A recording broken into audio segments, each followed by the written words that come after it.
इस ऐतिहासिक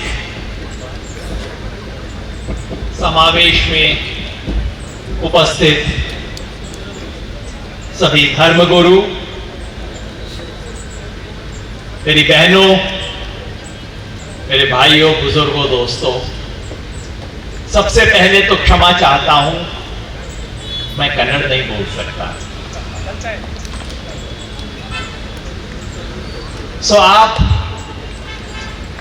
मैं तो आपको अपनी हिंदी हिंदुस्तानी में कुछ कह सकता हूं। अगर मेरी बात आपको कान से सुनाई ना दे तो दिल से सुन लीजिएगा, दिल की आवाज जरूर सुनिएगा।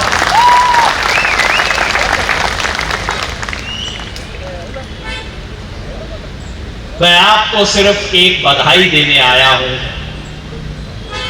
इस समावेश के 3 संदेश देने आया हूं और एक सवाल का जवाब देने आया हूं। बधाई इस बात की कि आपने इस समावेश के लिए उडुपी को चुना, क्योंकि इस देश में नफरत की ये जो लेटेस्ट वेव आई है, ये जो लहर आई है, इसके लिए उडुपी का बहाना बनाया गया था। सारे देश में टीवी पे इसका नाम चलाया गया था। मैं आपके इलाके में बहुत बार आता हूं। कोस्टल कर्नाटका मेरा बहुत फेवरेट जगह है, मेरी पत्नी का, और मुझे आपके इलाके को देख के महसूस होता है कि ऊपर वाले ने बहुत फुर्सत से बनाया होगा आपका इलाका, इतना खूबसूरत है। इस मिट्टी में कुछ भी चीज उग जाती है, तो इसलिए किसी ने सोचा कि इस मिट्टी में जो बीज डालो कुछ ना कुछ उग जाता है, तो चलो इसमें नफरत का बीज डाल के देख लेते हैं। पिछले 10-20 साल से इस इलाके में नफरत का बीज डाला जा रहा है, और ये मिट्टी ऐसी है कि वो भी थोड़ा सा उग गया।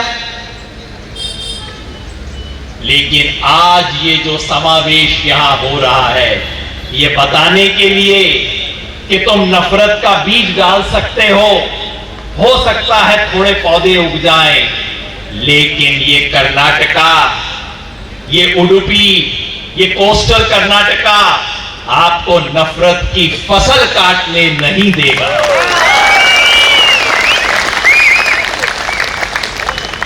वो कहते हैं मंदिर वहीं बनाएंगे, हम कहते हैं हम सौहार्द यहीं बनाएंगे। जिस उडुपी के नाम से तुम देश में दंगा फसाद करते हो, हम सौहार्द की शुरुआत भी उसी उडुपी से करके दिखाएंगे।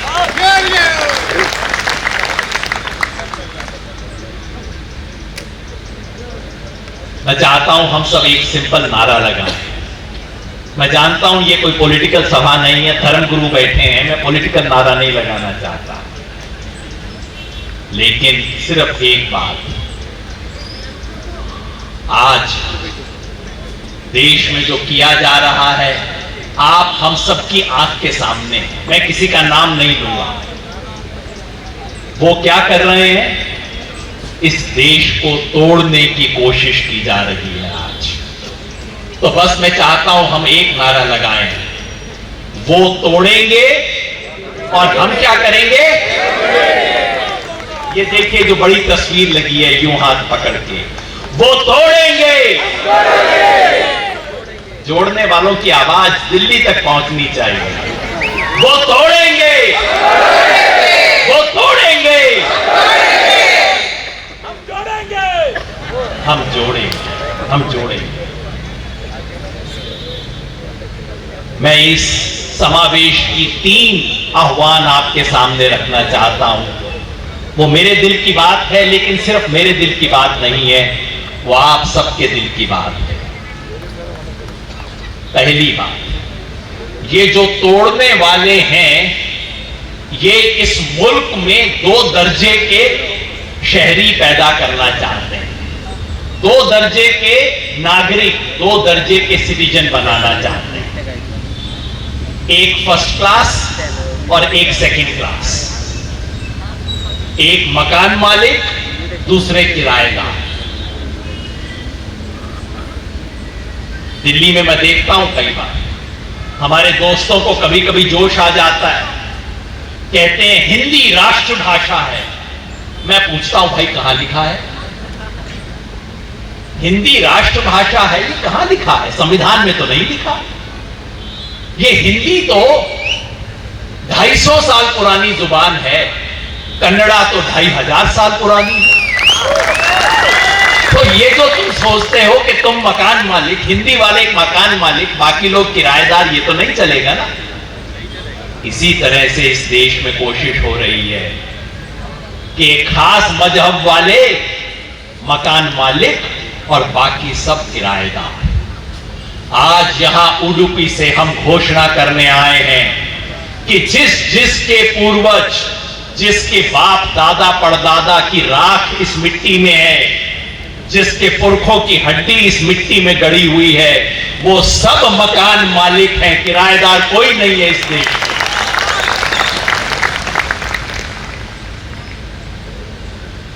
दूसरी घोषणा, ये कहते हैं कि ये सेकुलरिज्म क्या बला है, कहां से आ गई? हमें बताया जाता है कि नहीं नहीं, ये तो कॉन्स्टिट्यूशन में थी नहीं, ये तो 1976 में इंदिरा गांधी ने डाल दिया था, नहीं तो सेकुलरिज्म था नहीं। ये झूठ है। ये सेकुलरिज्म अंग्रेजी का लफ्ज है, भूल जाइए। हमारे इधर कहते हैं सर्वधर्म समभाव। हमारे तीनों धर्म गुरु बोले सब धर्मों को एक समान मानना इस देश के संविधान में पहले दिन से लिखा हुआ है। 1975 में नहीं आया, 1950 के इस देश के संविधान में यह बात लिखी हुई थी। Right to equality, right to religion, right to culture, पहले दिन से लिखा हुआ है। और ये सिर्फ संविधान की बात नहीं है, इस देश के स्वतंत्रता आंदोलन ने यह बात स्थापित की थी। संविधान बनने से पहले इस चीज पे राजी हो चुके थे। सन 1928 में जब संविधान कैसा बनेगा उसका ड्राफ्ट बना था, तब ये बात उसमें लिखी गई थी, क्योंकि ये इस देश के स्वतंत्रता आंदोलन का सार है। और ये सिर्फ स्वतंत्रता आंदोलन की बात नहीं है, उससे भी पहले की बात है। गौतम बुद्ध ने कहा मैत्री, अशोक ने कहा, अकबर ने कहा। ये जिसे आज हम सेकुलरिज्म कहते हैं, वो सिर्फ कोई अंग्रेजी या अंग्रेजों की देन नहीं है। ये हमारे संविधान का, हमारे स्वतंत्रता आंदोलन का और हमारी सभ्यता का मूल मंत्र है। ये 5000 साल से देश ऐसा चल रहा है। ये सब कुर्सी पर जो बैठते हैं, कुर्सी पे बैठेंगे, एक दिन कुर्सी इनकी भी चली जाएगी। वो जो कहते हैं ना, इनसे पहले भी जो तख्त नशी था, उसे भी अपने खुदा होने का यकीन था। तो ये जो तख्त पे बैठते हैं, अपने आप को खुदा समझने लग जाते हैं। तुमसे पहले भी ये देश था, तुम्हारे बाद भी ये देश रहेगा। और इस देश का धर्म है सब लोगों को साथ लेके चलना, सब मजहब की, सब धर्मों की इज्जत करना। ये इस देश का धर्म है। और जो इस धर्म का पालन नहीं कर सकेगा, वो इस देश में कुर्सी पे नहीं बैठ सकेगा। तो ये दूसरी घोषणा कि ये सेकुलरिज्म जो है, ये स्वधर्म है इस देश का, ये देश का धर्म है। और तीसरी घोषणा वो ये, आजकल इस देश में सेडिशन की बड़ी बात चलती है। कौन देश प्रेमी, कौन देशद्रोही, और ये कुछ लोग बैठे अपने आप सर्टिफिकेट इशू करते रहते हैं। तुम देश प्रेमी, ये देशद्रोही, तुम देश के खिलाफ, तुम देश के खिलाफ। मैं कहना चाहता हूं, मेरा सिर्फ एक सर्टिफिकेट है, और वो मेरा नहीं है, इस देश का सर्टिफिकेट है। जो इस देश के लोगों को जोड़े वो देश प्रेमी है। और जो इस देश में हिंदू मुसलमान में, हिंदू सिख में, ईसाई मुसलमान में, इस देश में भाई भाई में, बहन बहन में नफरत फैलाए, लड़ाई करवाए, घृणा फैलाए, वो देशद्रोही है। सहमत है सब लोग? सो हाथ उठा के हम तीनों बातों पे बोलेंगे, है ना ये देशद्रोह? हम सब जानते हैं कौन देशद्रोही है। इस देश में किसी का नाम लेने की जरूरत नहीं, सबकी आंख के सामने हो रहा है। आज इस देश में जो बुलडोजर चल रहा है, वो बुलडोजर किसी इमारत पे नहीं चल रहा, वो बुलडोजर किसी धर्मस्थल पे नहीं चल रहा, वो बुलडोजर हिंदुस्तान की इमारत पे चल रहा है। ये बुलडोजर हमारे संविधान पे चल रहा है, हमारी सभ्यता पे बुलडोजर चल रहा है। ये हम होने नहीं देंगे। आज इस सभ्यता, आज इस समावेश में हम आए हैं ये कहने के लिए कि हर हिंदुस्तानी, हमारा मजहब अलग होगा, हमारा इबादत करने का तरीका अलग है, लेकिन जब इस देश और इसकी बुनियाद को बचाने की बात आएगी तब हम सब एक साथ खड़े होंगे। और बस इसी से जुड़ा आखिरी सवाल, मेरे कई दोस्त पूछते हैं, और खास तौर पे पिछले कुछ हफ्ते से कुछ मायूसी छा गई है। दोस्त पूछते हैं, योगेंद्र हम कामयाब होंगे क्या, जीतेंगे क्या हम इस लड़ाई में? मैं कहता हूं मेरे दोस्त, कुछ लड़ाई होती हैं जिसमें ये सवाल पूछे नहीं जाते, कुछ लड़ाई होती हैं ऐसी जिसमें सवाल ये नहीं पूछा जाता कि हम जीतेंगे या नहीं, क्या हम जीतेंगे ये सवाल नहीं पूछा जाता, कब हम जीतेंगे सिर्फ ये सवाल पूछा जाता।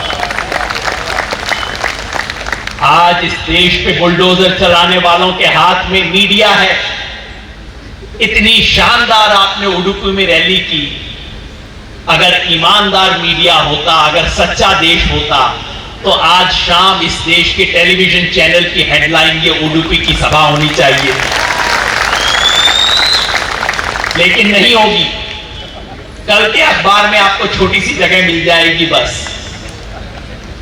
मैं किसी पत्रकार को दोष नहीं देता भाई, ये कर्मचारी अपना काम ईमानदारी से कर रहे हैं, लेकिन आज इस देश में जो बुलडोजर चला रहे हैं उनके हाथ में मीडिया की गर्दन है। मीडिया उनके पास है, पैसा उनके पास है, कुर्सी उनके पास है, लाठी उनके पास है,